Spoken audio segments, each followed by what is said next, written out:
Economic Forum's annual summit takes place every January in the Swiss ski resort of Davos, transforming the town into a focal point for high-level diplomatic and corporate engagement. This event draws thousands of influential figures, including global leaders from business, government, civil society, and media to address pressing international issues and set global, regional, and industry agendas. The 2026 summit, for instance, hosted approximately 3,000 attendees, among them over 60 heads of state, hundreds of CEOs, and cultural icons. Its stated mission is to improve the state of the world by fostering dialogue between the public and private sectors. Discussions frequently revolve around key global challenges such as geopolitical tensions, climate change, AI development, and international trade. While public sessions are held, the summit's true impact often stems from private behind-the-scenes meetings and networking opportunities. However, critics frequently dismiss the event as a mere gathering of the global elite, often contending that substantive discussions are sometimes sidetracked by political personalities. This meeting was another opportunity to show the world that the U.S. can't go even a day without President Trump proving he is a national embarrassment. The octogenarian world leader went on an unhinged rant in an address during the main part of the event. Trump ranted in his extended word salad buffet on many topics. On Greenland, he claimed, "We fought Denmark.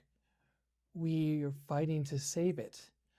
All the United States is asking for is a place called Greenland, where we had already been a trustee but respectfully returned it to Denmark, not long after we defeated the Germans, the Japanese, the Italians, and others in World War II.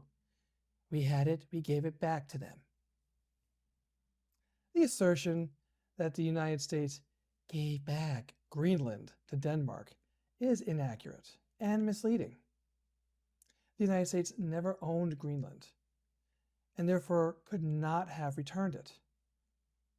Furthermore, the United States did not conduct a separate campaign to save or liberate Denmark itself. When Nazi Germany occupied Denmark in April of 1940, Greenland's connection to Copenhagen was severed. The U.S. intervened to prevent Germany from exploiting Greenland's strategic location and its cryolite mines, which are essential for aircraft aluminum production.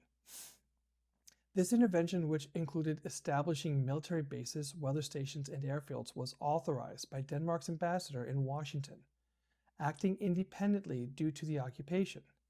Crucially, the island's legal sovereignty remained Danish. Though the German Wehrmacht briefly operated a weather station and faced isolated clashes with Danish-led patrols, Nazi Germany never fully occupied Greenland. Greenland remained part of the Kingdom of Denmark after World War II.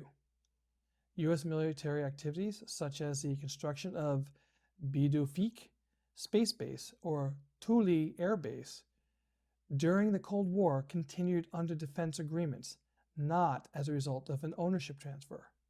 At no point did the United States acquire Greenland, nor did Nazi Germany ever control it. Trump said, "And all we're asking for is to get Greenland, including the right title and ownership, because you need the ownership to defend it. You can't defend it on a lease. Number one, legally, it's not defensible. That way, totally."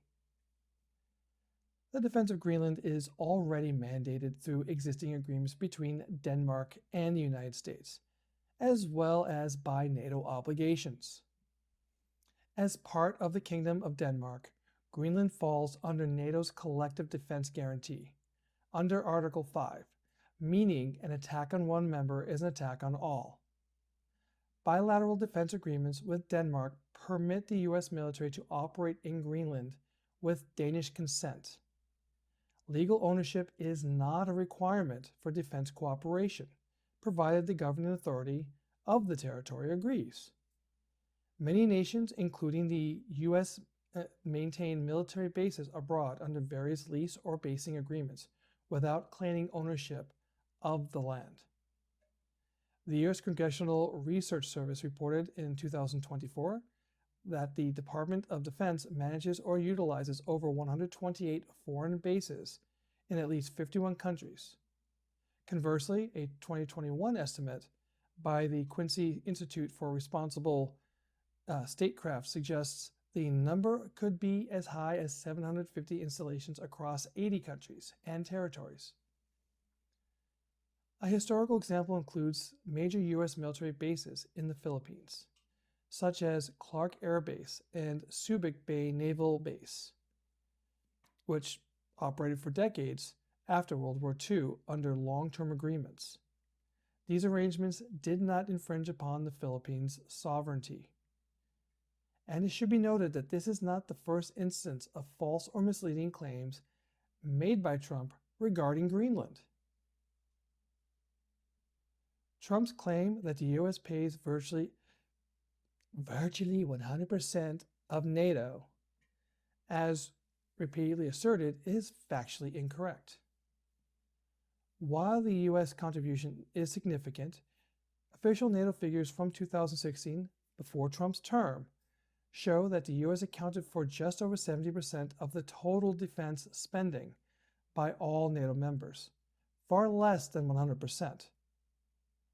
Furthermore, the U.S. pays about 22% of NATO's comparatively small common budget, which covers administrative costs, with the remaining 78% paid by other allies.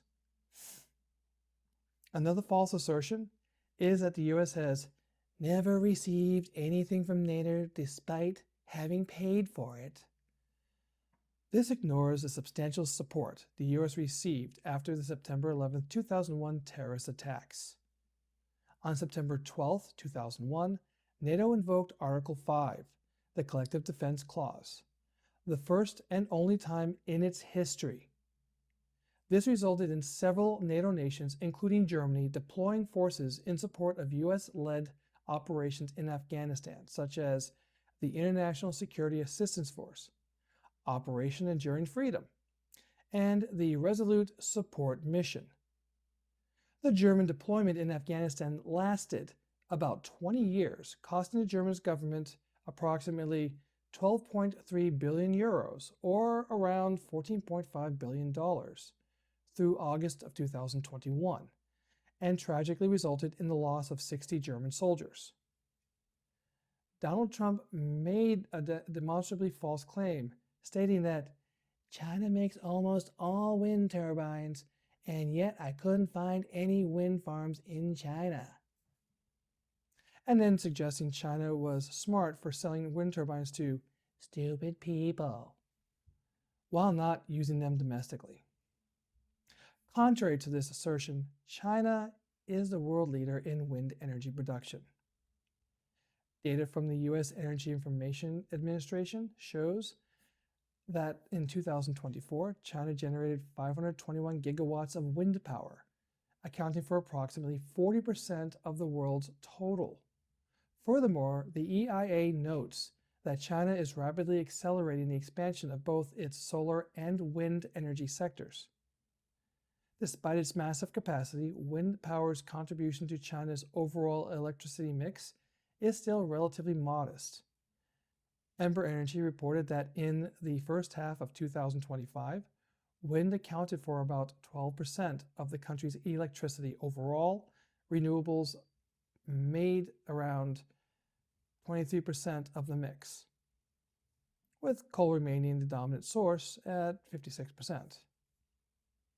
By contrast, some other nations have a much higher reliance on renewables. For example, in Germany, renewable sources constitute about 64% of electricity generation, with wind power alone supplying nearly 27%. Donald Trump stirred controversy by asserting that Canada's very existence is contingent on the United States. An attack directed at Canadian Prime Minister Mark Carney. "Remember that, Mark, that next time you make your statements," Trump warned. In response, Prime Minister Carney, fresh from a widely publicized speech at Davos, countered Trump's claim, stating, "Canada thrives because of Canadian values." He used his return home to Canada to issue a direct condemnation of coercion by great powers against smaller nations. A clear jab at Trump, though he avoided naming him directly. Carney emphasized the strong partnership between the two nations in economy, security, and culture, but firmly asserted Canada's sovereignty. "We are masters in our home. This is our own country. It's our future. The choice is up to us." True to his petulant man-child persona, Trump retaliated by revoking Carney's invitation to join the Bud of Peace. This alleged scheme, where world leaders supposedly buy membership, is widely viewed as yet another financial grift in the Trump family's long history, akin to failed ventures like Trump University or Trump Coin. Given that no system has been established to manage the supposed membership funds, nothing Trump had to say that moment was true or necessary. Is he hiding something? Or is he just that woefully incompetent? Abraham Lincoln said, "No man has a good enough memory to be a successful liar." I would say in the case of Donald J. Trump, this is at least doubly true. That's all for this week. Until next time, remember, silence is compliance. Your voice is vital. Stand up, speak out, strike back. They don't know what they started. If you appreciate this content, please like, share, and subscribe. For updates, ring the bell. Your support truly helps the channel.